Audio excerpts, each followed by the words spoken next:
পুজো পার্বণ বা যে কোনো কারণেই হোক না কেন, সপ্তাহে একদিন নিরামিষ আমরা খেয়েই থাকি। আজকে দেখাবো পনিরের একটা অসাধারণ রেসিপি, যার স্বাদ কিন্তু তোমাদের মুখে লেগে থাকবে।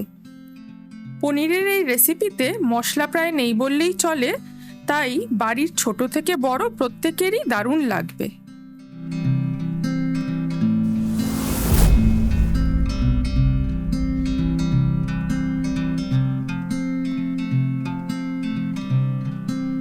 পনিরগুলোকে প্রথমেই আমি সমান মাপে চৌকো চৌকো করে কেটে নিচ্ছি।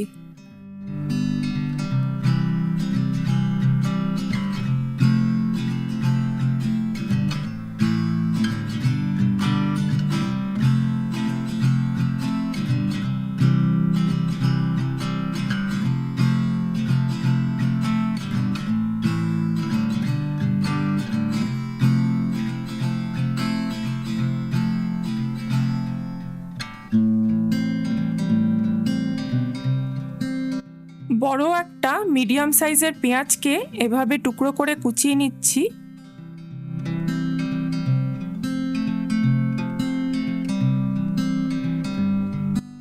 পাঁচ থেকে ছ কোয়া রসুনও আমি কুচিয়ে নেব।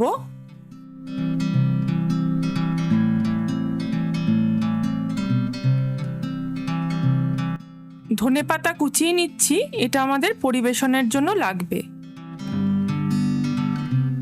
গ্রেভি তৈরির জন্য এখানে নিয়েছি 2 টেবিল চামচ মতো সাদা তিল, নিয়েছি আস্ত গরম মশলা, 1 টেবিল চামচ মতো কাজু বাদাম নিলাম, আদা কুচি 1 চা চামচ, রসুন, পেঁয়াজ কুচিটা দিয়ে দিচ্ছি, আর সাথে দিচ্ছি কাঁচা লঙ্কা 4 থেকে 5টা। পুরোটাই আমি মিক্সিতে খুব ভালোভাবে পেস্ট করে নিলাম। প্যান গরম হয়ে গেছে, এবার আমি দেব সাদা তেল। আঁচটাকে মিডিয়াম ফ্লেমে রেখে পনিরগুলোকে খুব হালকাভাবে সাঁতলে নেব।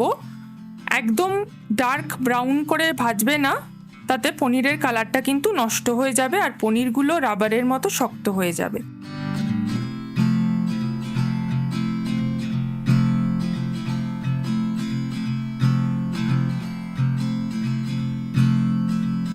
পনিরে খুব হালকা একটা কালার এসছে, আমরা এই সময় পনিরটাকে তেল থেকে তুলে নেব, আর কিন্তু ভাজবো না।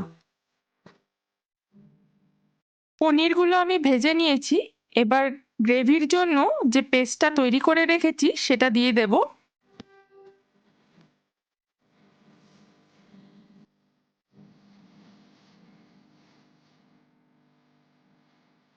মিডিয়াম ফ্লেমে খুব ভালোভাবে নাড়াচাড়া করব যাতে তলাটা লেগে না যায়।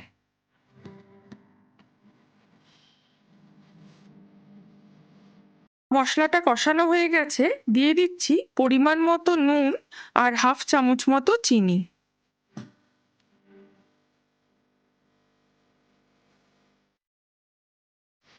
এবার মিক্সির গায়ে লেগে থাকা বাকি মশলাটুকু আমি একটুখানি জল দিয়ে ধুয়ে সেই ধোয়া জলটুকুও দিয়ে দিচ্ছি।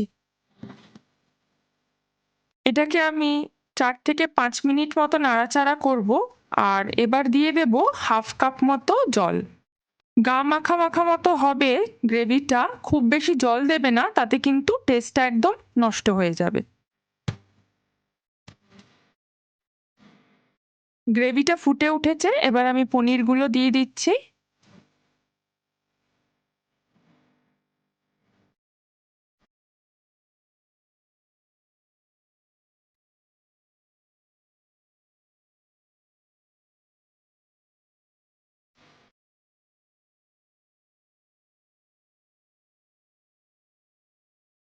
এখানে আমি দিচ্ছি হাফ কাপ মতো ফ্যাটানো দই।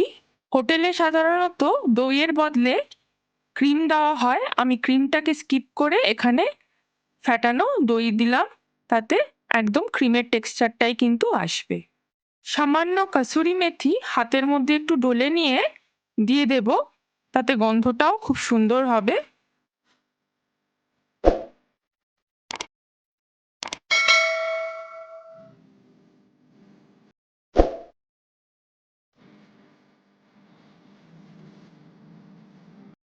কাঁচা লঙ্কাগুলো দিয়ে দিচ্ছি, আর দিলাম সামান্য ধনেপাতা কুচি। সবশেষে দিচ্ছি মাখন। ডিশটা আমাদের রেডি।